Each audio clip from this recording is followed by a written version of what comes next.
Bonsoir monsieur et bienvenue sur la Dan Broadcasting System et dans votre émission Le Monde ce jour. L'Afrique depuis près de 200 ans et même plus vit presque un drame. Un drame parce que jusqu'en ce jour, 9 mai 2018, l'Afrique apparaît toujours comme un continent colonisé. Après la mise en examen et la garde à vue de Vincent Bolloré à Paris sur les trafics et les corruptions, soupçons de corruption et détournement, usage et faux en écriture fait en Afrique, des Français eux-mêmes se posent la question de savoir pourquoi tant d'avoir pour un seul homme en Afrique, et les Africains à leur tour se demandent si Vincent Bolloré et son groupe Bolloré Logistique Africa ne sont pas un malheur pour l'Afrique. Point d'interrogation, on en débat, c'est acte 1 pour cette édition ou la série d'éditions que nous ouvrons sur cette réalité africaine avec les 45 pays africains sur lesquels est installé ce groupe Bolloré Logistique Africa. Pour en débattre ce soir, nous ouvrons un tapis rouge ou déroulons un tapis rouge pour un panafricaniste, celui-là qu'on ne présente plus. Président Bandakani, bonsoir et bienvenue. Bonsoir Hubert et Toudi, c'est pour moi un immense plaisir de vous retrouver sur ce grand podium face au monde. Et vous savez, vous êtes un grand journaliste, très grand journaliste. Vous avez été pionnier du combat panafricaniste, il faut le rappeler. J'aime bien le rappeler. Et pour moi, c'est un immense plaisir de me retrouver avec vous et sur votre grande chaîne de télévision, la DBS.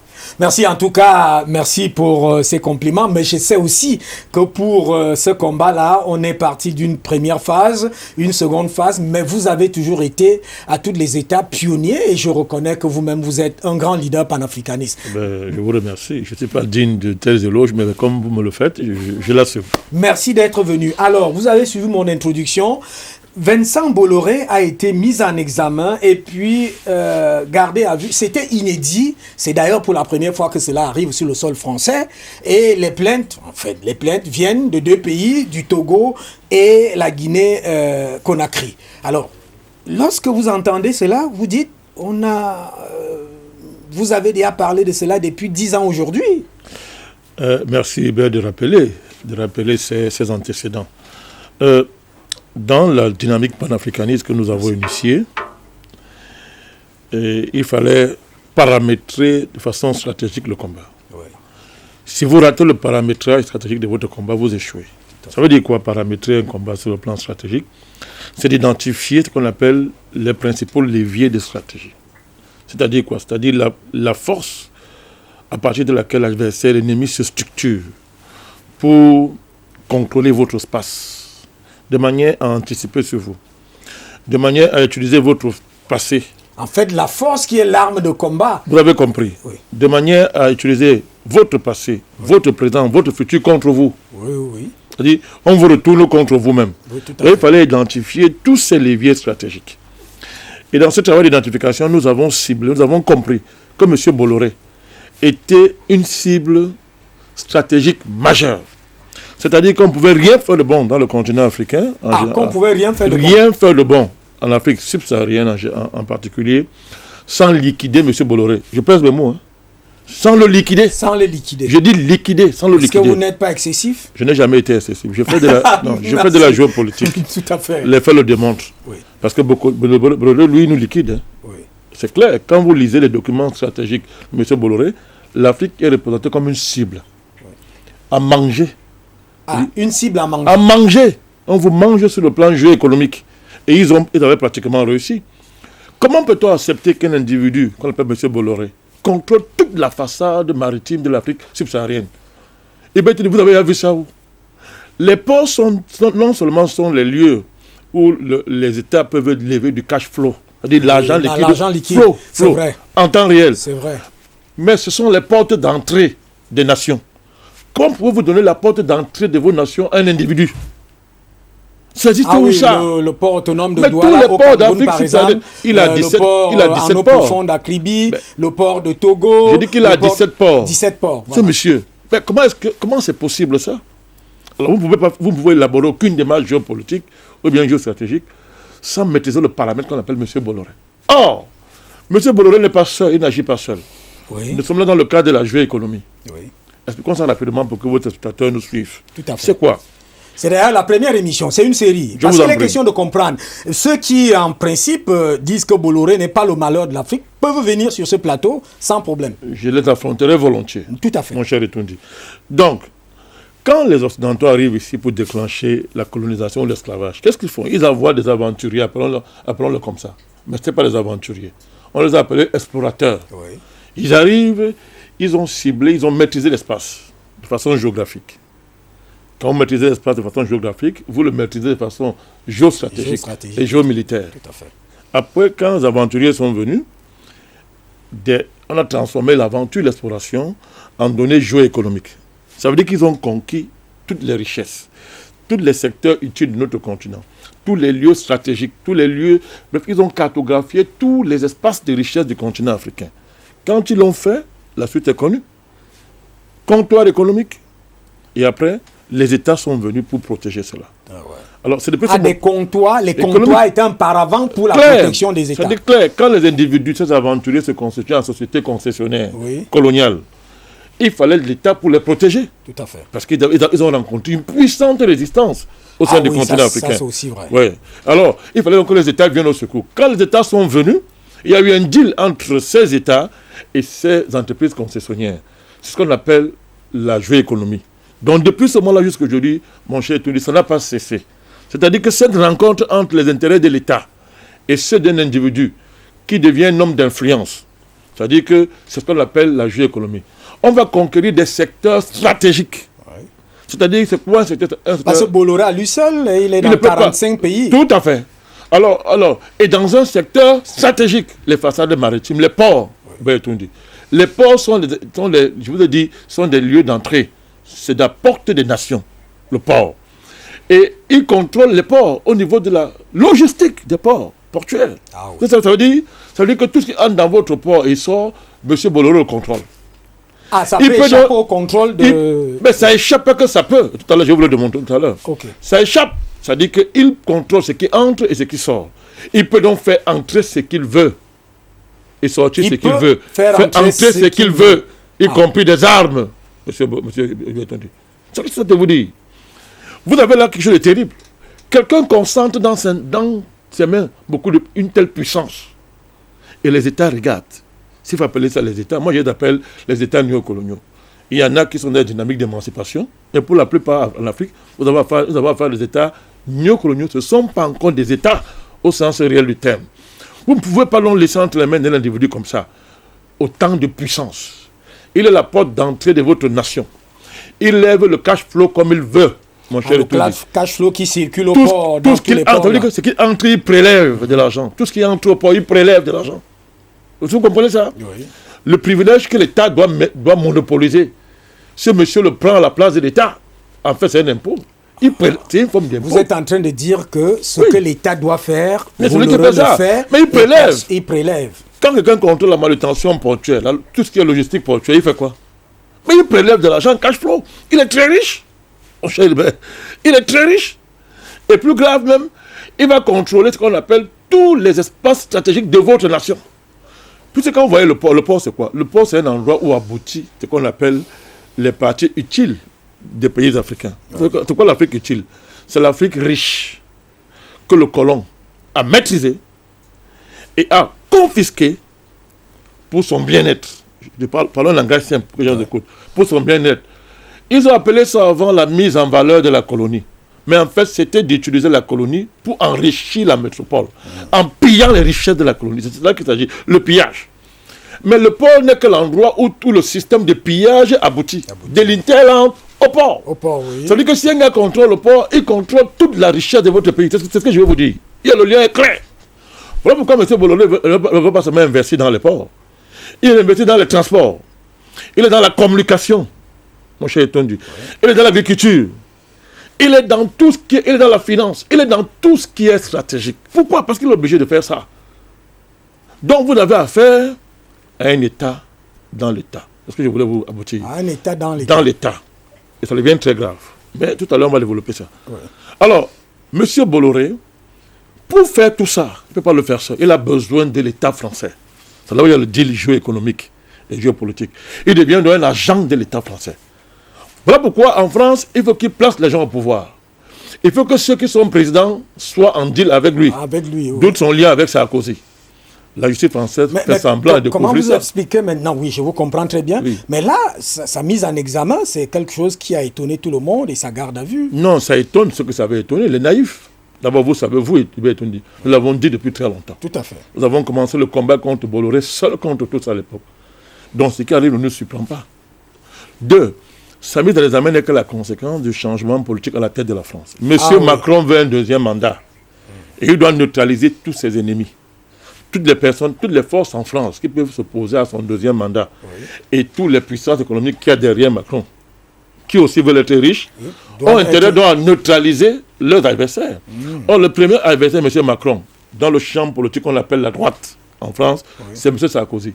Il a beau être ce qu'il est, il est encore très populaire au sein de la droite française. Tout à fait. Il est le plus populaire. S'il ne revient pas lui directement, il peut placer quelqu'un. Vous comprenez ça? Or, la puissance, le levier économique, géoéconomique de M. Sarkozy, c'est qui? C'est M. Bolloré. Il a beaucoup d'argent, il est puissant. Donc, M. Macron doit les neutraliser. Donc, ce qui se passe en France est simple. M. Macron est en train de dire à Bolloré, laisse Sarkozy, rejoins-moi. Si Bolloré le fait, ils vont dealer.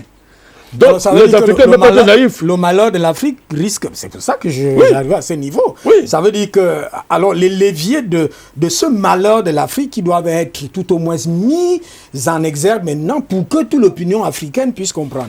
C'est là qu'il s'agit. Ce qui se passe, nous nous en foutons de la justice française. Il n'y a pas de justice en France, il n'y a pas l'état de droit en France. Il n'y a que les naïfs en Afrique, incultes sur le plan géopolitique qui croient aux bêtises comme ça. La justice dans tous les pays du monde est un démembrement de l'État. Claire. Celui qui a le pouvoir d'État, rarement ne va pas contrôler la justice. Y compris aux États-Unis. Parce que les gens rêvent. Aux États-Unis, ce qu'on appelle l'état de droit, dans les pays occidentaux, c'est le deal entre le capitalisme et la sphère politique. C'est tout. Ce deal-là est arbitré par la justice. Ça ne fait pas de la justice quelque chose qui soit indépendant. Elle n'est pas indépendante de l'argent et de lobby et la puissance financière, mon cher Etundi. Une justice qui contrôle les politiques, entre guillemets, n'est-ce pas? Comme le cinéma qu'il y a eu en France, quand on voulait placer M. Macron, vous avez la justice, le pôle financier est devenu l'agent de Macron pour démolir cet adversaire. Mais une fois l'élection passée, qui poursuit Fillon aujourd'hui? Alors, pour le cas je reviens. Qui poursuit Fillon aujourd'hui? Personne. Qui poursuit Marine Le Pen? Vous avez tout compris. C'est pas aux États-Unis. Donc, pour revenir à ce que je suis vous dire, c'est que la mise en examen en France de M. Bolloré est une opportunité pour les États africains. C'est une opportunité pour extraordinaire pour les Africains, leurs États, de le chasser du continent africain. C'est cela l'enjeu. Parce que Bolloré, c'est un danger. Regardez en Côte d'Ivoire. On va évoquer toutes les raisons de sa dangerosité. Je prends prenez le champ ivoirien. Qui était celui qui pourvoyait les armes des rebelles? C'est M. Bolloré. Alors, si vous avez compris ce que le drame ivoirien représente pour l'Afrique, vous comprenez la dangerosité de M. Bolloré. Il faut le maîtriser très vite. C'est cela qu'il s'agit, M. Beretondi. Et vous devenez au Cameroun. C'est le projet qu'il avait pour le Cameroun. C'est le projet qu'il avait pour le Cameroun. Il était devenu un État dans l'État au Cameroun. Vous avez suivi l'affaire qu'il a opposée à M. Doubi, M. Dupuis-Doubi. Dupuis-Doubi, oui. Oui, c'est un Français qui était à la tête de Progosa. Tout à fait, tout à fait. Avez-vous cette affaire? Oui. Au Cameroun, les magistrats, là je vous le concède, les magistrats ont été tués à cause de financement. Celui qui gérait l'affaire ici à Douala a été affecté en Dian, dans le nord-ouest. Je crois là-bas, disons comme ça, dans la région anglophone, où il devait apprendre à parler anglais, parce qu'il avait refusé les mallettes d'argent qu'on lui a apportées. Il a convoqué Bolloré. Je peux citer les noms de ceux qui lui ont apporté les mallettes d'argent, pour l'instant. Si c'est qu'un bronze, je cite le nom. Nous sommes des responsables. Oui. Donc on l'a affecté. Et M. Bolloré a réussi, malgré les injonctions à l'époque du ministre d'État. Et les mallettes d'argent venaient? Mais de M. Bolloré. Ah, voilà. Transportés par son représentant local, qui officiait à l'époque comme directeur du port. Oui. Suivez mon regard. Donc, alors, malgré les injonctions, le ministre d'État de l'époque, M. Laurent Essoui, était secrétaire général à la présidence, qui a écrit une lettre. Bon, la lettre existe. Ah oui, c'est vrai aussi. Mais voilà. Je crois avoir parcouru la lettre. Bon, parce que j'ai quand même enquêté dans, voilà, ce je dossier. Vous en prie. Ça fait au moins 10 ans. C'était clair que les instructions disaient de ne pas donner, je schématise, de disqualifier M. Bolloré. Dans la concession du port, port autonome de Douala. Il s'est retrouvé là gagné. Aujourd'hui, M. Dupuis-Doubi, qui est français, il n'est pas un Camerounais, explique comment est-ce que Bolloré procède. pour éliminer la concurrence, Oui. détruire ses concurrents, corrompre tout le pays. M. Djiby, la preuve, il est l'un par qui la chute de Bolloré est arrivée en France, sur le plan judiciaire. Et aujourd'hui, il va se constituer partie civile. Parce qu'il faut que les gens nous écoutent. Nous ne parlons pas en l'air. Tout à fait, tout à fait. Djiby, Ce que vous dites là, c'est un procès et c'est voilà, clair. C'est clair, je vous dis. Donc, M. Djiby nous présente qui est français, qui connaît Bolloré très bien, nous présente Il a tous les été son éléments. collaborateur. Ben, excellent. Avant de monter sa structure. Tout à fait. Qui le connaît très bien, nous donne tous les éléments les moyens par lesquels Bolloré procède pour acquérir les marchés. On n'a pas affaire à un homme d'affaires, on a affaire à un tueur. On a affaire à un assassin, un babouze. C'est cela qu'il s'agit, M. Betondi. Et un État sérieux ne peut pas s'amuser avec un type comme ça. Donc, qu'est-ce que nous sommes en train de dire, Betondi? C'est que Les éléments de sa dangerosité. M. Bolloré, Oui. M. Bolloré, partout où il arrive, se constitue en État dans l'État. C'est pourquoi il a mis les amis en France, c'est quoi? Togo, Guinée-Conakry. Yeah. Qu'est-ce qu'on vous dit? Il achète les autorités, dont le plus élevé, le président. Il le met dans sa poche et il gagne les marchés. Le cas, Mais Alpha Condé a dit l'autre jour qu'il... ne prenez pas. Vous savez, moi j'ai un respect profond pour le président, Africain. les autorités africaines, Ok. je les défends, mais ne prenez pas le président Condé au sérieux dans ce cas. Ça ne vaut pas la peine. Monsieur Condé nous a dit que Bolloré était son ami et qu'on ne refuse rien à un ami. C'est ce qu'il a dit. Donc tout ce qu'il fait aujourd'hui là, c'est la gesticulation pure et simple, même s'il est président. Il gesticule. Il doit tirer les conséquences qui arrivent à Bolloré s'il est un homme d'honneur. Le président Condé est en train de perdre son honneur, mon cher Itondi. Ça ne lui plaît pas, mais le fait est là. Donc, il ne faut pas gesticuler, l'affaire est sérieuse. Parce qu'on va lui sortir les cassettes, c'est ce qu'il a dit. Quand M. Bolloré gagne ce port. Oui. Quelqu'un a un contrat signé par l'État du Guinée équatoriale. 25 ans d'écotrans. Afin qu'on arrive au pouvoir, De Guinée-Conakry. Guinée-Conakry, afin qu'on arrive au pouvoir, il annule par décret. Très bien, il a le pouvoir par décret. D'accord. Mais ce qui est grave, c'est quoi? C'est qu'on constate que c'est Bolloré qui fait sa campagne pour qu'il devienne président. Oui. À travers son entreprise de communication Havas. Havas, oui. Ce lien-là, mon cher de Bétouni, comment M. Bolloré fait la campagne de M. Alpha Condé pour le président? Et à l'époque, c'est pas un philanthrope quand même. C'est pas un philanthrope, M. Bolloré. Et à l'époque, dans quelles conditions M. Alpha Condé gagne les élections? Il avait perdu au premier tour. Ouais. Il avait 20%. Comment fait-il pour remonter et gagner l'élection? Ça veut dire que cette campagne était âpre. Pour qu'il gagne cette campagne, Alpha Condé a sué à rang, comme on dit en bon français. Tout à fait. Il a sué à rang. Non, il suait à rang parce qu'il était porté par M. Bolloré. Mais ce n'était pas pour l'amour des Guinéens. Ce n'était pas pour l'amour de l'Afrique. C'était pour l'amour des profits si chers à M. Bolloré et de l'influence de la France. Voilà le débat qui est s'agit. C'était pareil. Au Togo, le président togolais, lui, le plus malin, il préfère se taire devant le scandale. Parce oui, tout à fait. Le président fort. Mais c'est le président Alpha Condé qui s'agite. Et puis il s'agite, il s'enfonce. Donc voilà, les cas togolais et les cas... Je m'arrête un peu là. Est-ce qu'à un moment donné, ces présidents-là ne sont pas comme des personnes avec des mains liées? Je vous permets de prendre le thé, c'est le thé le plus naturel du Cameroun et même d'ailleurs d'Afrique. C'est qui fait le charme de votre émission. Tout à fait. Écoutez, M. Hébert Toundé, fixons-nous sur les pratiques de cet homme pour gagner les marchés. Tout à fait, oui. C'est là où il y a le danger. Allons-y. Quand quelqu'un achète le président d'un pays, le corrompre, il vous reste quoi dans le pays? Il n'y a plus grand-chose. Ça veut dire qu'il est l'État. Ça veut dire qu'il va subvertir la dynamique institutionnelle de votre pays, dans tous les domaines. Pourquoi? Il va falloir qu'il évite chaque fois d'avoir en face un concurrent qui puisse le déclasser. Oui. Donc il y a subvertissement des institutions de ce Parce pays. Parce que quand on prend le port en eau profonde de Kribi, M. Bolloré, le groupe avait été déclassé. Il revient en force. On va y revenir tout à l'heure. Oui. Donc il y a un subvertissement des institutions. Oui. Et quand on gagne les marchés dans la pratique économique, on fait tout pour conserver les marchés. Donc comme Bolloré, il s'est anticipé, c'est un homme de guerre, il fait la guerre économique. C'est la guerre économique. Il va anticiper de tout adversaire qui peut le menacer. Et qu'est-ce qu'il va faire? Quand il a le président dans sa poche, il va acheter les ministres stratégiques. Il met dans sa poche. Et il faut qu'il les contrôle. Vous n'êtes plus un État. C'est grave. C'est la recolonisation. C'est très grave.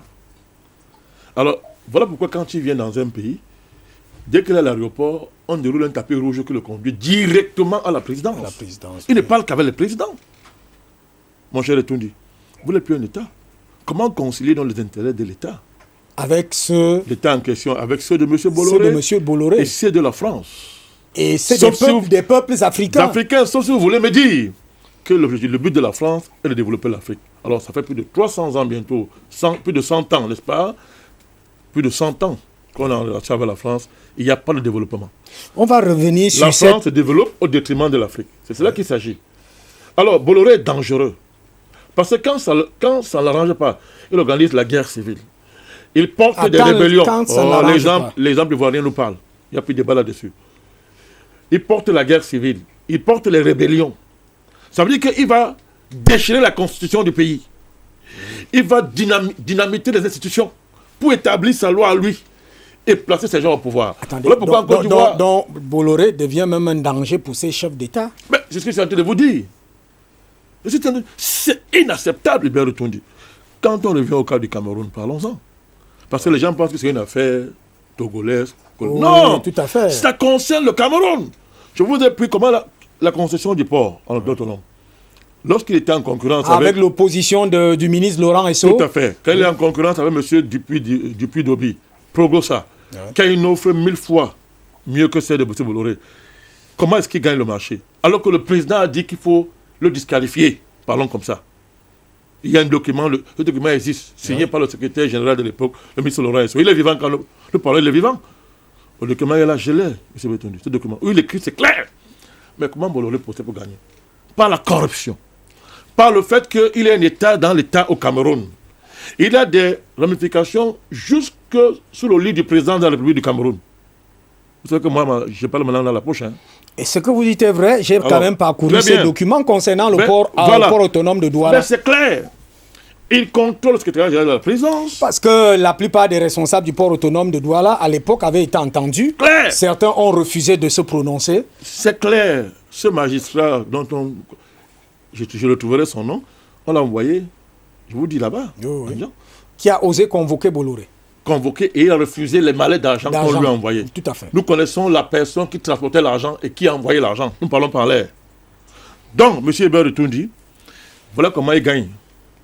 Il liquide Progosa par des méthodes extraordinaires. Ça veut donc dire que ce qui est dans cette mise en exergue... Le plus grave, c'est quoi? C'est que dès qu'il gagne le marché, il multiplie les tarifs par plus de 3. Ah. Mais écoutez bien ça. Au port autonome de Douala. Alors, clair, ça alimente l'inflation, la hausse des prix. Pourquoi faire? Alors là, c'est mettre les citoyens en danger. C'est un État dans l'État, je vous entends vous dire. Les prix sont triplés. Pourquoi faire? Pour alimenter tout ce réseau qui va jusqu'à la présidence de la République. Ah oui, mais multiplier les prix pour alimenter le réseau en termes de monnaie et de cash. Oui. Écoutez-moi bien, je vous dis une chose. Une fois, le président de la République du Cameroun, le président Biya, notre papa, il est allé à une visite en France. À un certain heure, il doit manger avec les ministres, dans la pure tradition présidentielle. Il est à table le soir, il n'y a plus de ministres. Vous savez où ils étaient? Ils étaient où? Regardez toutes les maisons qu'on les a offertes. Allez y chercher ou non la main de M. Bolloré. Le président a dû écouter son sujet pour l'entendre. Il n'était plus en sécurité. Vous imaginez un président qui va manger avec ses ministres, ils ne sont pas là. Ils sont allés regarder les maisons. Les maisons! Oui, il va tout dire. C'est cela qu'il s'agit. Ce n'est pas autre chose. Quand les hauts commis de l'État sont achetés, sont dans les poches de l'individu. Ils abandonnent le président pour aller regarder les maisons. Pour aller regarder les maisons. Qui convoient leur agent volé dans les banques étrangères, qui les place en achetant les maisons, qui contrôle même pour certains leur carnet de santé. Vous n'êtes plus un État. Il n'y a plus d'État, vous êtes en péril. Voilà pourquoi M. Bolloré ne va pas seulement s'arrêter à prendre le port autonome, mais il faut qu'il place ça. M. Marafa, président. Ah, c'était l'objectif. Je cite les noms. M. Marafa recevait M. Bolloré chez lui à Marouaré. À quel titre? À quel titre? On prend ce cas. C'est connu. Marafa connaît ça. On reviendra. Est-ce que je cache mes mots? Je mâche mes mots. On reviendra sur Camraï, avec votre permission. Ah oui, tout à fait. Vous allez voir la relation entre M. Marafa et M. Bolloré. C'est pas le seul. Avec cette catastrophe des ECA qui a mis... C'est pas le seul. Mais comment d'abord il accède de là-bas? Oui. Comment on accède? Vous allez voir le PCA, Salih Amadou, tous ces gens-là. Vous allez voir la filière. Donc M. Bolloré au Cameroun, c'est un État dans l'État, comme il fait partout, il arrive. Donc il doit donc s'assurer que le remaniement ministériel ne soit pas un danger pour lui. Il doit s'assurer que tout ministre qui monte ne soit pas un danger pour lui. Du coup, il faut quoi? Il faut infiltrer jusqu'à l'aide du camp du président pour anticiper sur les remaniements ministériels. Ouais. Vous n'êtes plus un État. C'est ce que c'est à vous dire. C'est un homme dangereux. Ce qui est arrivé avec la conséquence. La conséquence, oui. D'une longue planification géoéconomique, n'est-ce pas, de la possession du Cameroun. Comparaison n'est pas raison, mais comment expliquer que ce même Bolloré ait été chassé au Niger, vous le savez très bien, à l'issue d'un procès, et que dans les mêmes cas, au Cameroun, il est... L'État camerounais va assumer, devant la face du monde, de maintenir des contrats avec un individu dont la réputation est établie désormais. Qu'est-ce qu'il risque en France? Je vous prends juste une minute. Qu'est-ce que Vincent Bolloré risque en France dans cette mise en examen? On revient à vous, gardez les idées. On prend ce reportage. Qu'est-ce qu'il risque en France? Parce qu'on va faire un parallélisme avec ce qu'il risque en Afrique, puisque c'est l'acte 1 de la grande série que nous lançons sur ces émissions. En attendant, tous ceux qui peuvent dire le contraire de ce qui est dit ici en faveur de Bolloré ou même en défaveur de Bolloré. Je préviens que je suis prêt à les affronter. Merci. On prend ce reportage, on revient tout de suite. Vincent Bolloré, une des 10 grandes fortunes de France, PDG du groupe Bolloré et pilier de la France-Afrique, est en examen ce 25 avril pour corruption d'agents publics étrangers, complicité d'abus de confiance et de faux et usage de faux en Guinée et au Togo. En effet, l'homme d'affaires est accusé d'avoir contribué à faire élire les présidents Alpha Condé, Guinée, et Faure Gnassingbé, Togo, qui se maintiennent au pouvoir. En contrepartie, ces dirigeants ouest-africains ont attribué de juteux marchés portuaires aux puissants hommes d'affaires dans des conditions douteuses. C'est bien ce que l'on appelle, entre autres, la France-Afrique. Sachant qu'en France, les peines ne sont pas cumulables, Vincent Bolloré risque gros pour chacun des chefs d'accusation. Bolloré, au cœur d'un deal à Conakry et à Lomé.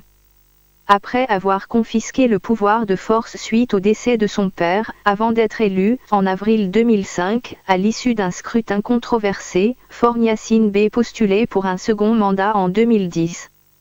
Une élection dont la victoire était incertaine pour lui, au vu de sa gouvernance lors de son premier mandat. C'est alors que Bolloré, pilier de la France-Afrique, surgit aux côtés de Faure Gnassingbé. L'homme d'affaires français envoie à Lomé une équipe de Ava, son agence de communication, la 6e la plus puissante au monde et numéro 1 en France. Ava prend en charge une bonne partie de la campagne de communication de Faure Gnassingbé. Ce dernier réussit à se faire réélire en mars 2010. La facture que devrait payer la présidence togolaise à Ava pour cette prestation s'élève à 800 000 €. Mais elle sera divisée par 2, soit 400 000 €. Mais en vérité, c'est 100 000 € qui seront payés par la présidence togolaise à Ava. Puis Bolloré en personne décide ensuite payer de sa propre poche les 300 000 € restants par l'entremise d'une de ses filiales. Bolloré, qui n'est pas un philanthrope, sait comment récupérer sa mise et même bien plus. Sachant que depuis 2001, le groupe Bolloré opérait déjà au port de Lomé. Selon Le Monde, quelques mois après l'élection de Faure, Bolloré envoya une lettre à la présidence togolaise dans laquelle il a exprimé son souhait de voir le port de Lomé agrandi. À cette demande, la présidence togolaise donne un avis favorable. Un bon retour d'ascenseur pour l'homme d'affaires français. Qu'en est-il de la Guinée? Presque le même scénario. En 2010, à la fin de la transition militaire très mouvementée, la Guinée organise sa première élection démocratique. Vincent Bolloré envoie Ava à Conakry pour aider son ami Alpha Condé qui sera élu à l'issue du scrutin. Un trimestre après, comme au Togo, le groupe Bolloré se présente au premier président démocratiquement élu de la Guinée pour parler affaires. Au port de Conakry, une autre entreprise française y opérait déjà. Cette dernière sera boutée dehors. Selon Le Monde, ce sont les militaires français qui sont venus expulser cette entreprise française.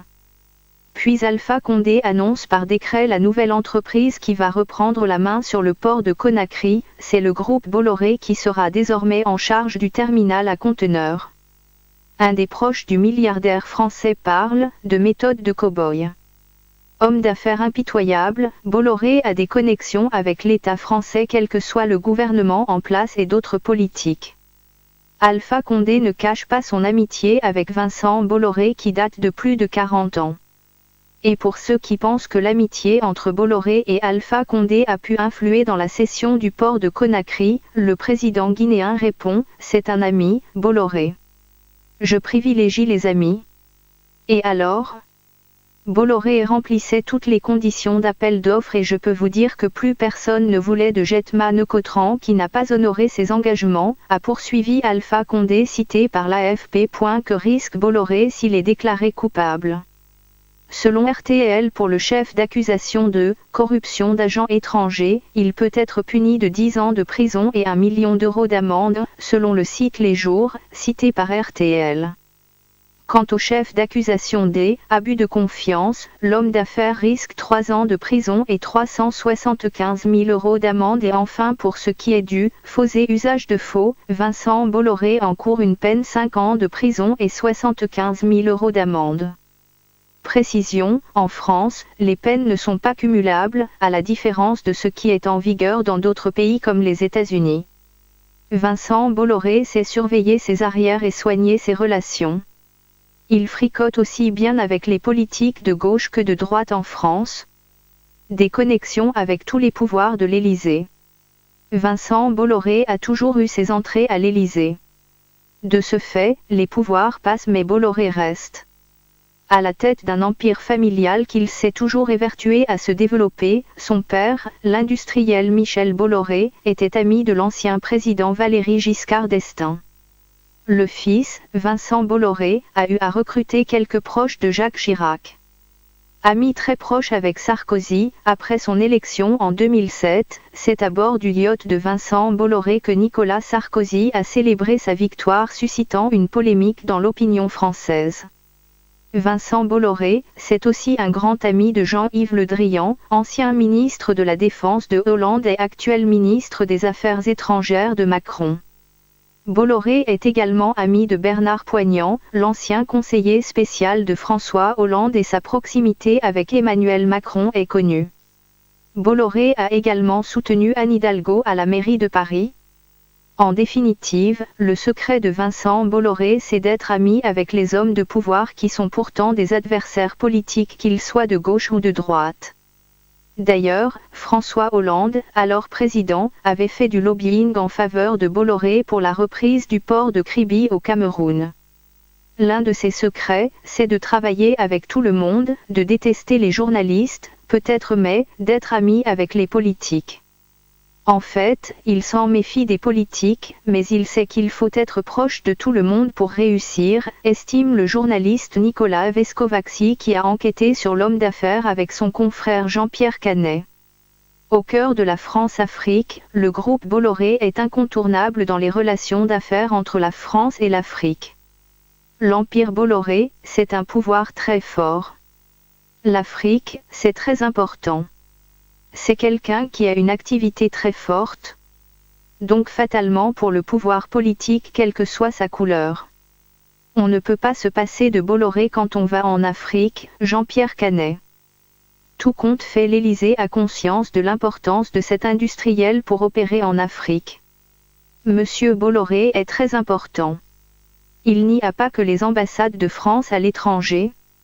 Monsieur Bolloré c'est un peu de la France à l'étranger. Quand on est politique, on ne peut pas se passer de cette influence, de ce pouvoir-là, confiait Bernard Poignant à Nicolas Vescovaci. Le sens des affaires de l'homme. Vincent Bolloré a hérité d'un groupe industriel qu'il a su faire fructifier et diversifier. Ce fichier audio a été créé par Panopre T Basic, vous pouvez le télécharger sur www.panopreté.com. Le groupe Bolloré, dont la stratégie est basée sur la diversification, sur l'innovation et sur le développement à l'international, occupe aujourd'hui des positions fortes dans chacune de ses activités rassemblées autour de 3 pôles, le transport et la logistique, la communication, les solutions de stockage d'électricité, lit-on sur le site bollor.com. Alors, ça j'ai pas envie de dire, c'est inquiétant. Vous voyez que... Elle a fait le tour de toute l'Afrique, là. Elle a atterri au Cameroun avec François Hollande. Et je ne me suis pas entendu avec elle tout à l'heure. Ah, tout à fait. Avant que vous le présentiez cet élément. Oui. Elle vient de vous répéter mot par mot ce que je vous disais. Ça confirme que Bolloré, c'est un malheur en principe. C'est un malheur. Mais au-delà de l'homme Bolloré, c'est le symbole du malheur qui nous unit à la France. Ouais. Et qu'il faut détruire et couper. Parce qu'elle a prononcé le mot France-Afrique à 2 reprises. On vit pas malheureux toute sa vie. La vie est trop courte, mon cher Hubert Tondi, pour vivre malheureux. Oui. Les Africains ne peuvent pas s'accommoder de la misère et du malheur. Quelle peut être la solution? Parce que là, tout ce que vous avez dit, c'est presque résumé là tout à l'heure. On ne peut rien faire sans Bolloré, on ne peut pas entrer en Afrique sans Bolloré, on ne peut pas, il est très influent, il a des amis, il a les cercles de pouvoir, ainsi de suite. Tout à l'heure, je vous ai parlé de la géoéconomie. Oui. Vous avez vu ce qu'elle vous a dit? Tout à fait. Ouais. C'est un prolongement de l'État français. La bagarre qui a maintenant est simple. Je vous ai dit, M. Macron veut sa part. M. Macron a été placé au pouvoir. C'est un placement. Bon, vous avez vu l'état de la démocratie française, non? Voilà la démocratie. Ontologiquement corrompu à tous les niveaux. Corrompu. Classe politique corrompue en France. Ils donnent les leçons aux Africains matin, midi, soir. Bref, ce n'est pas le sujet d'aujourd'hui. Oui. Donc, je tiens à vous dire que M. Macron veut sa part. Ça vous rappelle quelque chose? Quand Mitterrand arrive au pouvoir, l'affaire Elf, c'était quoi? Mitterrand voulait mettre les pieds dans le marigot de la droite qui historiquement contrôlait la France-Afrique. Il a au pouvoir en 1981 et il me met la main là-dedans. C'est ça qui a fait Elf. Mais ça n'a pas changé. Bolloré fait ce qu'elle faisait hier. Elf est devenu Total, a changé, s'est maquillé un peu pour tromper les naïfs. Mais M. Bolloré est venu se greffer à côté. Est-ce qu'on va donc continuer comme ça? Parce que c'est comme un esclavage. Non, ce n'est pas un esclavage. Voilà le signe. Le signe vous est donné. Ça chutait là. J'étais en train de vous dire que l'État camerounais, je parle ici... Oui, avant l'élément, tout à fait. L'État camerounais répondra devant le monde entier, l'opinion mondiale, comment est-ce qu'on peut continuer à maintenir des contrats avec un homme comme ça, dont la réputation est établie? Mais il y a quand même des hommes que vous avez cités, qui sont d'ailleurs cités, le ministre d'État Laurent Esso, des personnes qui ont pris des dispositions pour que ça ne... Ben, je vous dis que ce monsieur... Ben, allez voir, vous êtes là au cœur de la structure du fonctionnement de notre État. Quand je vous parle d'État néocolonial, c'est quoi? C'est ce que vous allez vivre là. C'est un État qui a les apparences d'un État, mais qui n'en est pas un en réalité. C'est un État qu'un individu peut acheter, prendre tout, et peut acheter, subvertir le fonctionnement pour son profit personnel. Quelle doit être l'attitude des populations aujourd'hui? Non, c'est révolté contre M. Bolloré. Où est la société civile africaine, les Camerounais? Elle est où? Où est le REDAC? Le REDAC est où? Ce n'est pas les droits de l'homme, ça? Où est la société civile? Où sont même les médias? Où sont les médias? Parce que la corruption, semble-t-il, elle apparaît seulement des fonctionnaires de l'État. Mais voilà la vraie corruption. Là-bas, il y a les miettes. Voilà la vraie corruption. Ah, voici le vrai corrompu. Mais c'est lui qui achète les fonctionnaires. Oui. Donc c'est lui, voilà. Mais qui en parle? Parce qu'il est puissant. C'est le corrupteur ici. Mais voilà, c'est le chef, c'est le capo di tutti. Comment on dit chez les Italiens? C'est lui. Alors, mais comme il est aussi puissant dans la communication, il héberge des médias dans son canal, ben, vous comprenez tout le problème. Combien de médias en Afrique et au Cameroun s'attaquent à Bolloré? Tout ce qu'on vous dit là, qui a enquêté avant? Pourquoi on n'a pas enquêté, M. Bertel? Pourquoi? Ce n'est pas une affaire seulement des politiciens, mais l'élément que nous venons de suivre, l'élément que nous venons de suivre, la sans parti pris, il présente la réalité de manière froide. Et vous ne vous êtes même pas entendu en principe. Pourquoi on n'a pas enquêté? Pourquoi cette femme, elle n'a pas 6 pieds? Pourquoi on n'a pas enquêté avant? Oh, nous, on parlait depuis avant. Nous, on dénonçait ça depuis avant. Depuis 10 ans, on dénonce. On parlait de ces choses-là. Pourquoi on n'enquête pas? La puissance. Vous voyez les dimensions de la corruption? Oui. C'est pas... Parce qu'elle a mis en nu Fogna Simbe Yagema, Alpha Condé. Il achète non seulement une partie de l'État, la société civile locale est achetée, les médias sont achetés. Mais ben voilà, il vous reste quoi? Et les gens bombent le top pour dire qu'ils défendent la déontologie. Donc, la solution est simple. En plus de ce qui vient d'être dit là, nous savons pour le cas du Cameroun, j'ai les éléments, hein, monsieur. C'est la première édition. Quand les courageux qui viendront pour qu'on débatte viendront ici, il y a un bon comité d'accueil qui les attend. Il y a des choses qu'on ne dit pas encore maintenant. Dans le cas du Cameroun, prenons seulement l'affaire des ECA. Oui, la catastrophe. Est-ce qu'il y a encore un débat? Il n'y a pas un débat. Le groupe Bolloré a organisé l'assassinat de près de 1000 Camerounais. Mais pourtant, pour la Cannes, il est en train de commander des conteneurs, en fait des wagons partout là. Ça a été fait à Ramadan avec des publicités. Bien sûr. Maintenant, il va tout blanchir. D'abord, ce n'est même pas lui qui fait. Ce sont ces agents locaux qui s'agitent pour le sauver. Il faut sauver le soldat à tout prix. S'il tombe, il va tomber avec tous ces gens-là. Mais nous sommes là pour dire aux gens que il faudrait que l'État camerounais s'explique comment est-ce qu'il peut conserver des relations avec un type comme ça. Cet État va donner il aura quelle épaisseur déontologique, quelle épaisseur morale, Hubert Otundi. Le président avait dit qu'il prenait son mandat, je crois, après l'élection 2011. République exemplaire, vous vous souvenez? Oui, République exemplaire. Prestation de serment. Où est l'État exemplaire? Cet État camerounais peut être exemplaire quand il maintient le rapport avec M. Bolloré. Est-ce que le président n'est pas seul? Parce que vous avez évoqué un Le dîner président là. n'est pas seul, nous sommes là, vous êtes là, les gens sont là. Parce que les ministres l'ont abandonné, vous avez dit ça dans un repas là, ils sont allés voir les maisons. Bien sûr. Et qu'est-ce que le peuple doit donc faire? Mais je voulais parler de la société civile. Le peuple, c'est une catégorie juridique. Mais dans la réalité, il est constitué de catégories. Tout à fait. Et chacun dans son rôle. Que la société civile camerounaise existe, voilà le défi. Ah, vous avez convoqué le C'est RODAC? facile d'insulter les chefs d'État matin, midi, soir. C'est facile de répéter les communiqués rédigés dans l'antichambre des ambassades. Vous parlez des droits de l'homme. Ah, ça veut dire que même maintenant. Même les partis politiques doivent s'intéresser. Quel parti? Oui. Ces partis, tous qui sont à genoux devant Bolloré, qui espèrent ils sont être à genoux? reçus. Mais je parle devant votre, je parle pas en cachette. Je vous le dis. Quel parti? Qui ne peuvent même pas dire un mot sur le franc CFA, sur les bases militaires, qui ne peuvent même pas prononcer les mots qu'il faut sur les vrais problèmes du continent, qui passent le temps à dire que le diable, ce sont les présidents, ils doivent partir pour prendre leur place, les vrais débats sont là. Quel parti s'est levé contre Bolloré au Cameroun? Vous en connaissez un? Nous sommes les seuls, M. Bertondi, et vous le savez. Ils sont où? Mais voilà le système. Voilà l'État dans l'État. Voilà le système, mon cher ami. Où sont les droits de l'homme? Et comment donc on peut construire un État en faveur de l'émancipation, du mieux-être, du bien-être des populations avec... Impossible.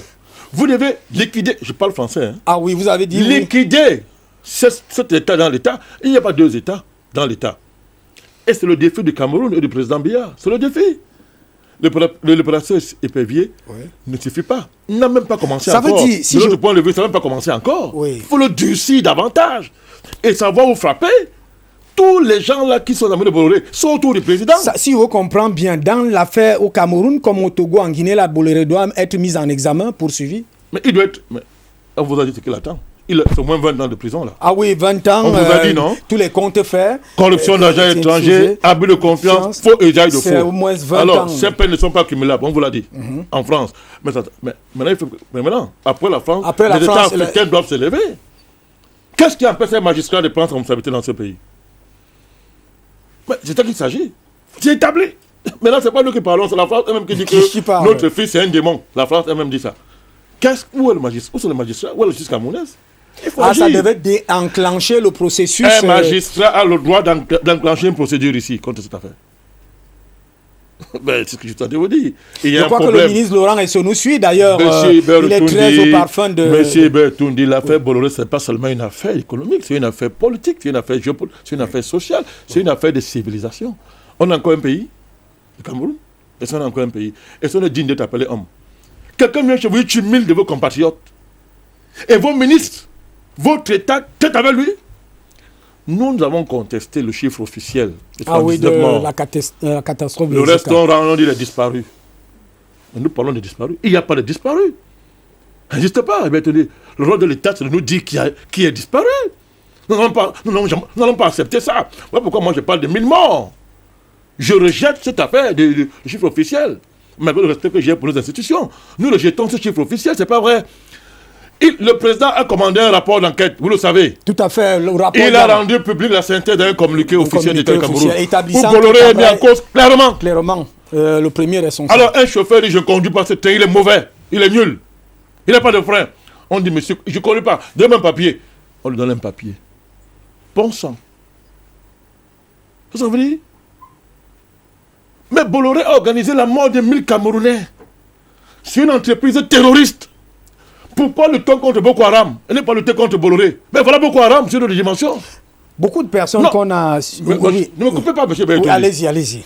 Est-ce que voilà Boko Haram. Pourquoi lutter contre Boko Haram?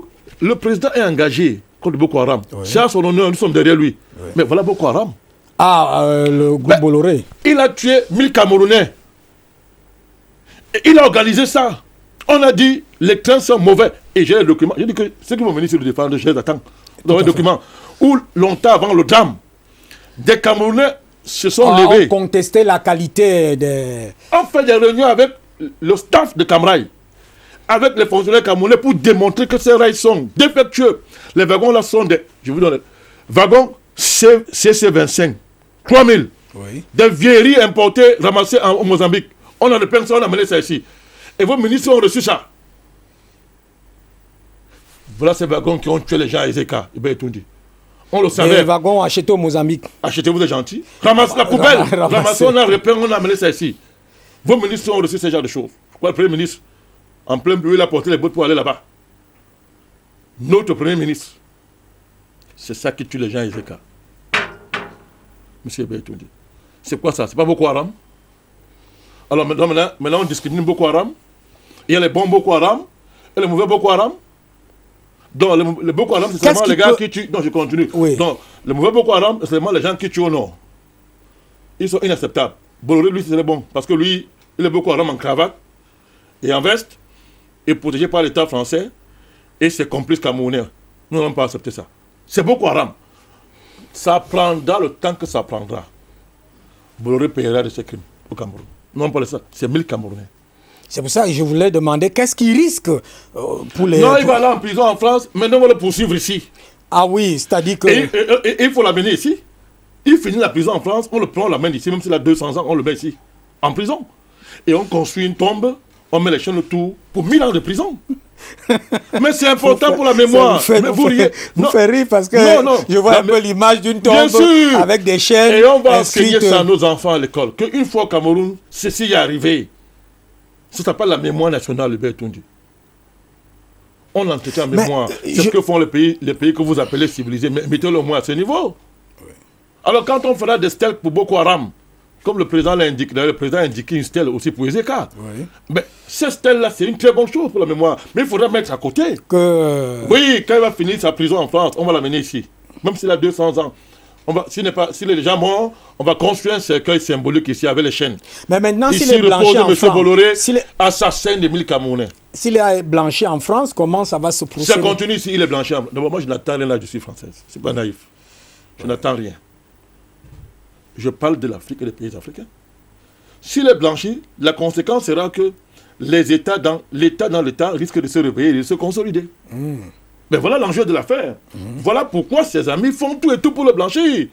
Il va acheter les wagons pour la canne mâchée et consorts. Si vous regardez donc le Cameroun, on a parlé de toute l'Afrique. Et on va revenir avec les détails. Ça, c'est acte 1 de cette affaire, parce qu'on a les impressions de la plupart des Africains, des Camerounais. Si vous regardez la caméra, je vous en prie. Et maintenant, quel est le message que vous passez aux Africains et Camerounais, en principe, pour cette situation?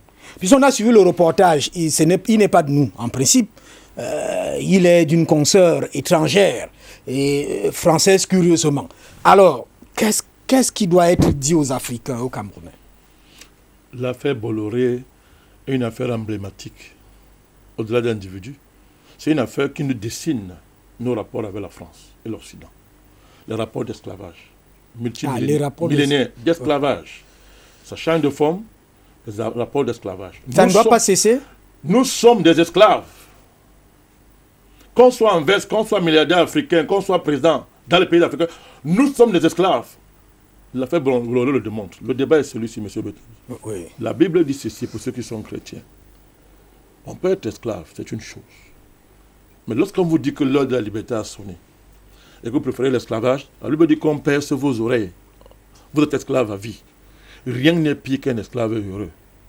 Rien n'est pire qu'un esclave qui est l'agent de son propre esclavage. Oui. Accepter cette affaire de Bolloré, ne rien faire, ça veut dire que nous sommes les agents conscients de notre esclavage. Ça ne pardonne pas, ça n'a pas de prix. Vous irez tous en enfer. On ne pardonne pas ça dans la vie. Le défi, il est là. C'est un défi de type civilisationnel, dont l'affaire Bolloré n'est que le symbole de nos rapports historiques avec l'Occident. De pourquoi est-ce qu'une bonne partie des Africains sont des agents conscients de l'esclavage, haïssent leur peuple, haïssent leur histoire, se haïssent eux-mêmes, parce qu'ils disent, parce qu'ils confessent par leur comportement quotidien qu'ils ne sont pas des hommes, oui. Et que leurs grands-parents d'hier étaient des idiots, ceux qui ont construit l'Égypte antique, les grands royaumes de Tombouctou, du Mali et consorts d'Afrique centrale, le Grand Congo, que c'était des feignants qui n'ont rien compris, et que nous aujourd'hui, prétendument civilisés, nous marchons avec les gens comme Bolloré, qui tuent 1000 enfants au Cameroun, qui détruisent le Togo, la Côte d'Ivoire et Lomé. Et pendant ce temps, les Africains mangent l'argent de Bolloré. C'est de cela qu'il s'agit. Est-ce que le cas du Cameroun sera encore digne s'il ne fait rien par rapport à ce scandale des scandales? Même la France a honte de son fils. Pourquoi le cas du Cameroun continue à traiter avec Bolloré, à maintenir les contrats? Il faut rompre les contrats, le chasser, sans dédommagement, sans préavis. Parce qu'il a tué 1000 Camerounais. Il a tué 1000 Camerounais. Il est subventionné par l'État. Ben, allez donc comprendre à quel genre de temps nous avons affaire. Allez comprendre la qualité de notre administration. Voilà pourquoi nous avons souvent même... nous sommes peinés de la situation du président Biya. Il n'y a personne autour de lui. C'est quoi cette affaire? On a encore un pays. Le président a dit qu'il prêtait serment en 2011. Ouais. République exemplaire. Il prêtait serment. C'est un jeu. Où est l'exemplarité? Au nom de quoi on va condamner les petits voleurs au quartier lorsqu'on tolère dans ce pays que Bolloré continue à traiter avec l'État du Cameroun? Bon sang, ça doit s'arrêter. Ça doit s'arrêter, c'est un message compris. C'est l'acte 1 de cette grande problématique. On va parcourir la plupart des pays. On a des correspondants, on a des gens qui suivent depuis près de 10 ans. J'ai d'ailleurs travaillé avec certains avocats. Vous avez cité tout à l'heure Monsieur Dupuis-Dubois. J'ai des conseils d'avocats en Afrique qui travaillent dans toutes ces affaires du groupe Bolloré Logistique Africa depuis près de 10 ans aujourd'hui où des procès ont été perdus par ce groupe-là. On va revenir pour reparler de cette nécessité tout simplement d'avoir des échanges gagnant-gagnant, des échanges qui sortent l'Afrique de cet esclavage, de ce quotidien de misérabilisme. Madame, monsieur, merci d'être venu, président. Je vous ai arraché, vous me faites toujours ces amitiés. Je crois que pour ce dossier-ci et pour ces séries qu'on a commencées, vous n'allez pas vous absenter. J'ai rarement l'occasion de vous refuser quoi que ce soit. Merci. Merci d'être venu. Madame, monsieur, à 19h, c'est le journal à vous Fulda, à 19h15, c'est à Pidgin. À 20h, le grand journal en anglais, à 21h, en français. Madame, monsieur, l'appel a été lancé. Populations africaines, société civile africaine, Africains dignes de son nom, sortez de l'esclavage. Il est question aujourd'hui de reconfigurer, ou tout au moins de liquider, je prends cette expression, les relations avec Vincent Bolloré pour que les Africains puissent avoir une autonomie dans la gestion, dans cette géostratégie et dans cette géoéconomie. Alors, madame, monsieur, c'est terminé. Bonsoir à vous de nous avoir suivis et de retenir ce message. Bonsoir.